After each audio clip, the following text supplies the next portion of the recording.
And we're back with Paul Murphy. He's with Cadence Bank and a board member of the Houston Hispanic Chamber of Commerce. We're so thankful to have him on our very first show here on KUBE 57. So Paul, you were talking to us a little bit about some of the things you did when you were younger that helped prepare you for jobs. For folks who are watching, they may think they want to go out and someday become a chairman of the board, a CEO. Maybe they're in college, maybe they're on their career. What are some of the things that you think are critical in terms of being successful that they can practice every day? Sure. Well, Laura, I think it is important to find a field that you like, that you have interest in. Yes. And I think in your studies, you're able to determine there's certain aspects that you find attractive. And so I observe that bankers who like making calls, will be successful at doing that. For Yes. people who are more introverted, that wouldn't be a good career path for them. Yeah. And so you have to think of your own skill set, your personality, the things you're interested in. And then a lot of it is just good old-fashioned work. I mean, Yes. you got to show up early, you got to stay late, you got to read the footnotes, it's be consistent, be persistent, have a good attitude. Yeah. To And me, hard work matters, right? It does pay off. it does matter. I mean, it's does. you got to show up and be there. Yeah. And I think attitude is something that you can't teach. I mean, Yeah. people either have a good attitude and they're willing to recognize there are going to be some setbacks in life, but you can choose to be an optimist. And I think that doing so is really a good plan. So you were doing really well before going and starting up Cadence Bank. Again, for people who are in a comfortable situation, they have their career, why would someone like you take that huge risk, have to work significantly harder to create what is today a very successful bank? Why did you do it, and what would you say to those who are considering taking a big career move? Well, I think it's sort of an individual decision.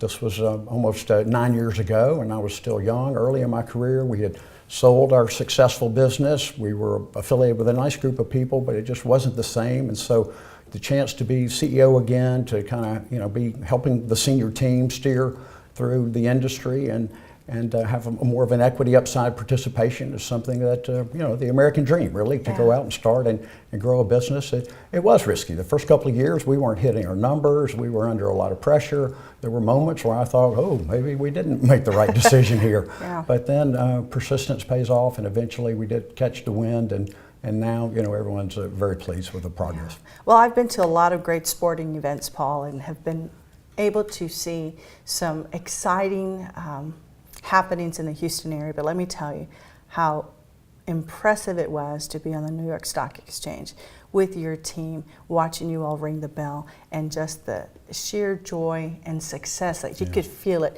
What was that moment like for you? Laura, it will be something I will always remember. For your viewers, we took 57 people to the opening bell ceremony, and they occurred just to make noise and be happy. And when the bell rung, kind of the highlight was Jim Cramer was giving his morning presentation, and he got distracted and said, I felt like I'm at a soccer match. Yes. So, but the team that helped build the bank, that helped get us to the point where we could have a successful IPO and be there and enjoy it, as I looked out, it was just my proudest moment to see, so many hardworking bankers and the team that was there. So morale at Cadence Bank today is sky high, and part of it's coming off of that. Still that whole experience is something that the team relishes and relives on a regular basis. Yeah, and so people who know you, they know you for your integrity, that you're hardworking. But Paul Murphy has to disconnect. I know you enjoy traveling, spending time with your family, but how do you try to balance all of that? And what are some of the things that you enjoy to do when you're not on the clock? Well, I'm a golfer. I enjoy a Saturday morning round of golf. We've got a group of... Are you good, Paul? I'm low average. I can hit a few good shots here and there, but it's really, if I could change one thing about my life, I'd be better at golf, that's for sure. That's right. But I'm not awful, but it's fun, and it's a nice combination, camaraderie, time with people, a little bit of exercise, not a real aggressive exercise, but when you do have those 3 or 4 good holes in a row, it's a great feeling. So I enjoy the game of golf. So you have one wish between now and running off into the sunset as it relates to your career. Is there like one more thing that you would like to do during your career? It ties into your prior question. I want to be ambassador to Pebble Beach, Laura. Okay. That would be the perfect job for me. Well, I think if you keep working on that golf game, that's a real possibility. The Hispanic Chamber of Commerce, we are so grateful that you've made time on your schedule to join us on the board of the Hispanic Chamber of Commerce. And you really have been with us even before I got started, if you will. And you're here with us today. Why would you take time out of your real busy schedule to be affiliated on our board? Well, I'm impressed with the work that the board is doing, with the professionalism, with the controls, the program, especially respectful of the Emerging Leaders program that you guys have put together, and just the people that are going through that, the positive implications that is for our city. Being the spokesperson that you are, representing us on important issues, DACA and other things. So I'm very happy to be a part of it, and just totally enthused about the program content and the quality of the leadership at the Houston Hispanic Chamber.